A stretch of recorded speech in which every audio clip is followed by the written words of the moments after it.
Assalamualaikum warahmatullahi wabarakatuh. Ilmaan Oromoodhaa kan addunyaarra jirtan marti keessanuu otuu gammachiisaa qabadhee isiniif dhiyaadhee jira. Otuun gammachiisaa innis maali yoo jettan akkuma beekamu afaan Amaaraatiin oduu wayii simbirtuu wayii takka dhufteetiin turte. Oduu simbirtuu wayiitu maali jee jala deemee addaan baafadhee hedduu takka gammadee warri gartee karaa Feesbuukiitiin gama Yuutuubiitiin sooshaal miidiyaa gama hundaanuu iyyaatiin turtan baay'ee takka hedduu takka. Hedduu takka nuuf galatooma hedduu takka nuuf jiraadha baay'ee takka gammannee jira. Congratulation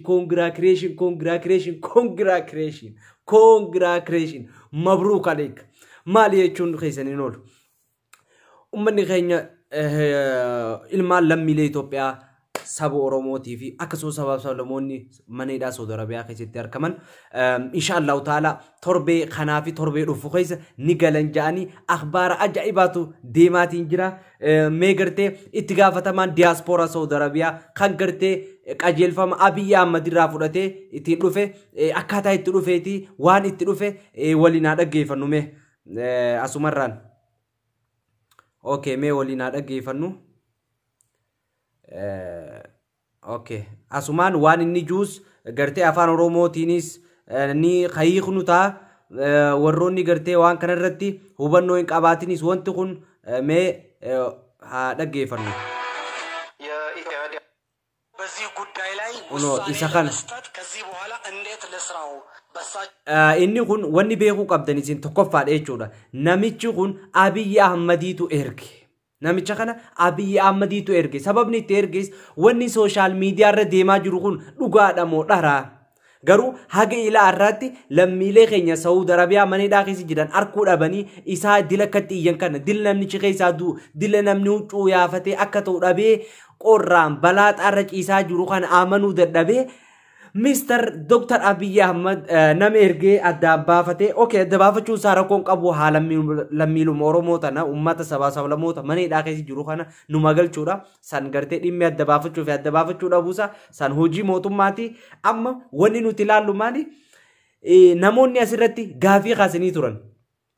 Maal jaanii gaafii kaasanii mee waliin haa ilaallu. የመወሰን አቅም ሊሰሩ የሚችሉ በጣም በርካታ ጉዳዮች አሉ። የማህበረሰብ ጉዳዮች አሉ፣ የዜጎቻችን ጉዳዮች አሉ፣ የሳውዲ አረቢያና የኢትዮጵያ ደግሞ የሁለትዮሽ ግንኙነት ጉዳዮች አሉ።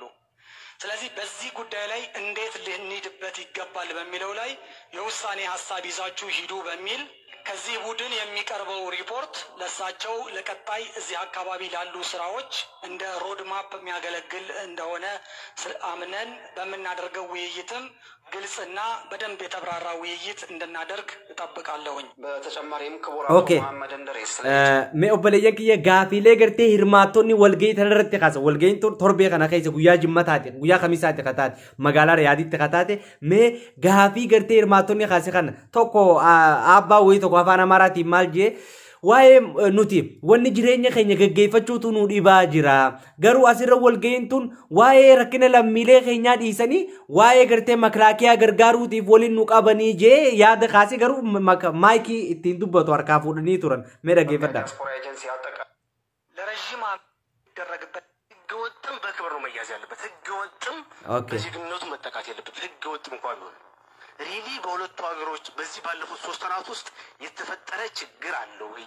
ሀሊ ብየ ከና ሀለ ብየ ብራቲን ዋረክ ነግሩን በይኑኑቲ እዚህ አካባቢ ያለው ችግር ሌሎች ሀገሮች ላይ ካለው ሰብ እኔ አሁን ኢቃማ አለን እንላለን እንጂ ኢቃማ የለንም። ይሄ ተስፋ የቆረጠ ህዝብ ነው። ከዚህ አካባቢ በተለያዩ ማህበር ተደራጅተናል። በባሶች ማህበር ቅድም እንዳነሳ ነው። በዚህ በባሶች ማህበር የተደራጀ ህዝብ hirmaattota ammoo warri kaasaa jiru kun warra magaalaa Riyaad hirmaattota jechuudha. ባስ ነው ባሱ የሚያመላልሰው መድረሳን ነው ያን ትምህርት ቤት ማለት ነው። ትምህርት ቤቱ በዜጎች ጉዳይ ላይ ያለውን ችግር ለመፍታት እና ኦበልየን kiye guutumaa guututti wanti gartee amma asirratti kaatiin jiru maali waliin haa ilaallu. Tokkoffaadha dura dursoo wanti kun kanaan dura dubbatamee ture akkuma jenne mootummaan biyya akkaataa inni itti nama asitti ergee itti gartee waan kan addaan baafatee ummanni lammiileen Oromootu lammiilee Itoophiyaa lammiin isaatu maal keessa akka jirtu addaan haa baafatu jechaanii turre jechuudha. Erga adda baafateetiin jee gurbaa kan erge ummata magaalaa riyaad wali qabanii ol geeyte isin ummanni illee yaada ofii qabu haga gartee nuti maqaa Itoophiyaa kanallee himatu jibbinee jirra biyya tana keessa maqaa Itoophiyaa illee haga himachuun nu saalfachiisutti jirra keessattuu takka baranaa takka gaafa mootummaan Abiyyaa amma qabatu hin garree jaaniini turan garuu inni waan kana maayikii gurbaan akka inni harkaa butanii turan harkaa butanii turan jechuudha. Okay, mee gama gartee cuunfaa wanta kanatti haa deebinu. Itti gaafatamaan diaspora Saudi Arabiyaadha obbo Muhammad Idris namni jaamu jiraattota magaalaa Riyaad waliin mari'atee ture. Hirmaattonni akkas jechuun yaada kennatanii turan. Maal jaan nuti warri qaamaa qabuuf warri qaamaa hin qabnes biyya tana keessatti ija takkaan ilaalamaa jirra. Sababninis waan maqaa lammii Itoophiyaa taane qofaa fi nu qofaa miti warri biyya tana keessa jiraatu. Lammiilee hedduutu biyya tana keessa jira garuu nuti qophatti ilaalamnee maaliif miidhamna rakkinni nu biramoo mootummaa bira biyya Itoophiyaa bira biyya amma biramoo mootummaa biyya tanaa biramoo maali jaanii gaafatan tanarrattis gaafii deebisee fi ture jechuudha nuti mootummaa biyya tanaa akkuma amala isaanii sani ga mootummaa kana tokkoon barbaadan maaliif riyaalaa turraa kutamu waan ta'eef okay maal jeeni ture nuti mootummaan biyya tanaa nuti mootummaan biyya tana tuquu jechuun nuti mootummaa biyya tanaati wajjin hariiroo uumuu barbaanna dippiloomaasii biyya tanaa wajjin jirtu guddisuu barbaanna kanaaf ergamnee dhufnee jaaniiti waraqata fidanii dhufanis mootummaa biyya tanaa biraan gahanii turan haa ta'u garuu amma wanni irra walii galanii deeman tokkoffaa warra iqaamaa qabuuf lammiilee biyya tana keessa jiran lammiilee Itoophiyaa hundaaf haalli akka mijatee dalagatan gochuu yoo dadhabame immoo biyyatti galu inni lammaffaadha immoo lammiilee wanni irra walii galan jechuudha wanni nanillee mirkaneeffadhe wanni irra walii galan torbaan dhufu keessatti lammiileen biyya teenya tokko isaanii osoo biyya tana mana hidhaa keessatti hin hafin galuudha jaan akka information tokko harkachaa jirrutis akkuma dur baratame qaraaraan ji'a sadii sanis akka waan deebi'u deemu hedduu fakkaata kanaaf asumaan qophooyne osoo of hin dagatin eenyu isin hin jenna hagasitti goruu haga wanti kun adda ba'utti ammallee of eeguun keenya dirqama jechuudha kanaaf ummanni kun amantaa hin qaban rakkina meeqaa biyya tana keessatti deemaatiin jira jechuudha kanaaf obboleeyyan kiyya akkuma yoo gartee dubbiin tun akkuma gartee ummanni akkuma gurbaan diasporaan magaalaa Saudi Arabiyaadha itti gaafatamaan Muhammad Idris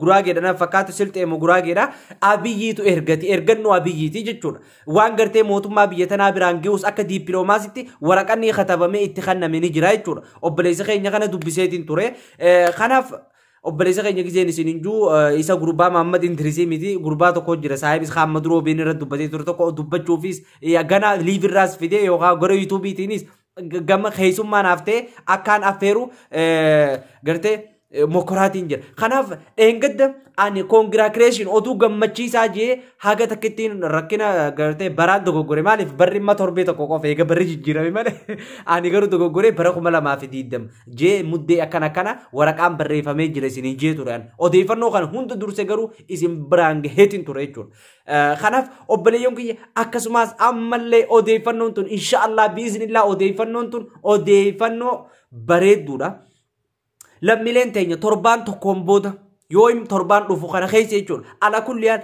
ji'a kana keessa yoo rabbi jee inshaallah lammiileen keenya gama biyya isaanii galuudhaaf inshaallah rabbiin lallabee jira namnis lallabee jira warri gartee abbaa manaa mana hidhaa keessa qabdan warri obboleessa mana hidhaa keessa qabdan warri haadha manaa mana hidhaa keessa qabdan warri obboleettii mana hidhaa keessa qabdan hundi keessanuu baga gammaddan baga waliin gammanne isin hin jenna nuyi an akka mataa kiyyatti takkaa rafee bulee hin beeku jechuudha seeraan erga gartee obboleewwan kiyya mana hidhaa keessatti akkana rakkachuu eegaleen irraa kaasee sababnis wanni kun boru anarra ga'uu mala tajattuu sammuutii na jeeqaa ture jechaadha kanaaf guututtuu obboleessi keenya Muhammad Idris gartee ergamaa biyya Ahmadirraa fudhateetiin biyya tana dhufee nu gartee nu waan kana nu jala deeme lammiilee mana hidhaa keessa jiranis dhaqee hubatee akkaataa itti isaan jiranis laalee akka isaan galuu qaban embaasii waliinis mari'atee mootummaa biyya tanaatti waliinis mari'atee ka'ee gartee karaa biyya deebi'eetiin jira jechaadha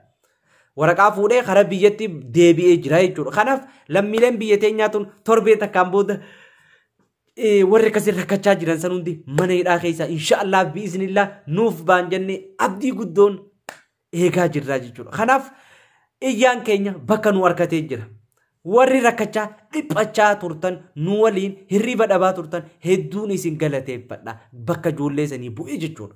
Dhugaa rabbii dubbachuuf inumaa torbee kana fa'a ajanduma waan kanaa goone osoo hin ifatin osoo hin dadhabin sagalee ta'aafi turre jechuudha. Kuni maal nama agarsiisa? Tokkummaa qabaachuu keenya. Kuni maal nama agarsiisa? Jaalala walii qabaachuu keenya jechuudha ilmaan Oromoodha. Nu qofaa miti beekaa ilmaan Habashaas akkasumatti akkanumatti iyyaa turan. Garuu amma inumaa nu caalaa Habashaan iyyitee garuu wallahi dhugatti ani afaan Oromoo kun akka biyya san keessatti hin daleene harkeetiin jira. Afaan Oromoo mana abbaa gadaatiin gabbaanaa kalas akkan hojjenne hoteelattu amma dalaguu dhiisee jira. Hoteelatti mana nyaatatti hin dalagu biyya teenya. Ni harkeetiin jira. Maaliif? Social media kanarratti dhiibbaan ati gootu yoo afaanota biraatiin ta'uu baate yoo afaan Oromootiin dhiibbaan godheetti namni si dhagahu hin jiru namni gurra si kan hin jiru harkanee jirra jechuudha waan kanaas. Kanaaf obboleewwan kiyya oduu gammachiisaan ani si qabadhee dhufees kanuma inshaallah waliin eeyna wanna gartee torbee jala buunee hordofaatiin jirra jala buuneeti wanna ta'u hundaa'u qabannee isiniif dhiyaanna isiniin jenna hangasittuu du'aa'ii godhaadha nagayaan nu turaadha naafii fi Khadiir subscribe like share godhuun nu bira dhaabbadhaadha isiniin jenna.